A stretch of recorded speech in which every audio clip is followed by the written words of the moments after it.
दोस्तों, हम सब जानते हैं कि समय और पैसा कितना कीमती चीज है। तो आइए एक कहानी के माध्यम से समझने की कोशिश करते हैं। प्राचीन शहर राजगृह में बुद्ध अपने ज्ञान का प्रसार करने के लिए अक्सर यात्रा करते थे। एक धूप भरी सुबह वह व्यस्त बाजार चौक में पहुंचे, जहां व्यापारी, किसान और कारीगर अपनी वस्तुओं का व्यापार करने के लिए इकट्ठा हुए थे। भीड़ के बीच आनंद नामक एक युवक था, जो अपनी मेहनत के लिए जाना जाता था, लेकिन समय और पैसे के प्रबंधन में संघर्ष करता था। आनंद ने बुद्ध के पास आकर सम्मान पूर्वक झुकते हुए कहा, महान शिक्षक, मैं हर दिन कड़ी मेहनत करता हूँ, फिर भी मैं हमेशा समय और पैसे की कमी में रहता हूँ। मैं नहीं जानता कि अपनी स्थिति को कैसे सुधारूं। क्या आप मेरी मदद कर सकते हैं? बुद्ध ने गर्मजोशी से मुस्कुराते हुए आनंद को अपने पास एक बड़े पेड़ की छाया में बैठने का संकेत दिया। आनंद, आपकी चिंता बहुतों की है, उन्होंने कहा। मैं आपको एक कहानी सुनाता हूँ जो शायद आपको कुछ मार्गदर्शन दे सके। एक छोटे से गांव में सुरेश नामक एक किसान रहता था। वह अपनी उदारता के लिए जाना जाता था, लेकिन अक्सर काम और खर्चों से अभिभूत रहता था। एक दिन उसने सुना कि बुद्ध एक नजदीकी शहर का दौरा कर रहे हैं। सलाह के लिए सुरेश ने बुद्ध से मिलने का निर्णय लिया।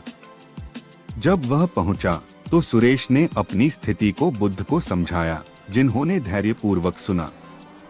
बुद्ध ने शुरुआत की, ऐसे दो महत्वपूर्ण सिद्धांत हैं जो आपको समय और पैसे बचाने में मदद कर सकते हैं। सचेतना और संयम। सुरेश ने उलझन में देखा, इसलिए बुद्ध ने आगे कहा, सचेतना का अर्थ है अपने कार्यों के प्रति पूर्ण जागरूकता रखना, और संयम का अर्थ है अपनी इच्छाओं और कार्यों में संतुलन रखना। एक बार की बात है, एक व्यापारी था जिसका नाम उद्यभान था। वह बहुत समृद्ध था, लेकिन उसका धन और समय बिना किसी योजना के खर्च हो जाता था। एक दिन उसने महसूस किया कि उसका व्यापार घाटे में जा रहा है। उसने एक बुद्धिमान गुरु से परामर्श लिया, जिन्होंने उसे सलाह दी कि वह अपने खर्च और समय के उपयोग को सचेतना के साथ देखे।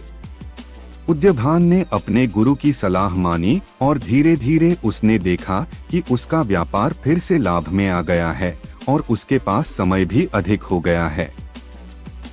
आनंद ने गहरी सांस ली और बुद्ध से पूछा, महान शिक्षक, मैं सचेतना और संयम को अपने जीवन में कैसे लागू कर सकता हूँ?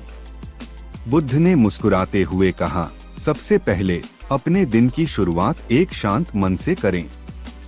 अपने कार्यों की एक सूची बनाएं और उन्हें प्राथमिकता दें। जो सबसे महत्वपूर्ण हो उसे पहले करें। साथ ही अपने खर्चों का हिसाब रखें। आवश्यकताओं और इच्छाओं में फर्क करें और हमेशा आवश्यकता को प्राथमिकता दें। उन्होंने आगे कहा, हर दिन कुछ समय स्वयं के लिए निकालें, ध्यान करें, ताकि आप अपने मन को शांत और केंद्रित रख सकें।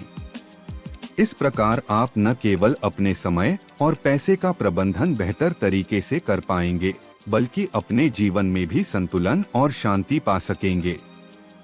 आनंद ने बुद्ध के शब्दों को ध्यान से सुना और उन्हें अपने जीवन में लागू करने का वादा किया।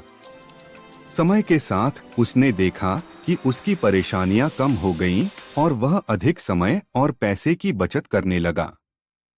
बुद्ध ने अंत में कहा, आनंद, याद रखें, समय और पैसे का सही उपयोग ही सच्ची समृद्धि है। सचेतना और संयम का पालन करके हम न केवल अपने जीवन को बेहतर बना सकते हैं, बल्कि दूसरों के लिए भी एक उदाहरण बन सकते हैं। आनंद ने बुद्ध का आभार व्यक्त किया और एक नए आत्मविश्वास और समझ के साथ अपने जीवन की यात्रा पर लौट गया। इस प्रकार बुद्ध के मार्गदर्शन ने न केवल आनंद को बल्कि हर उस व्यक्ति को लाभ पहुंचाया जो उनके ज्ञान का पालन करता था। तो इस तरह बुद्ध ने अपनी कहानी संपूर्ण की। धन्यवाद।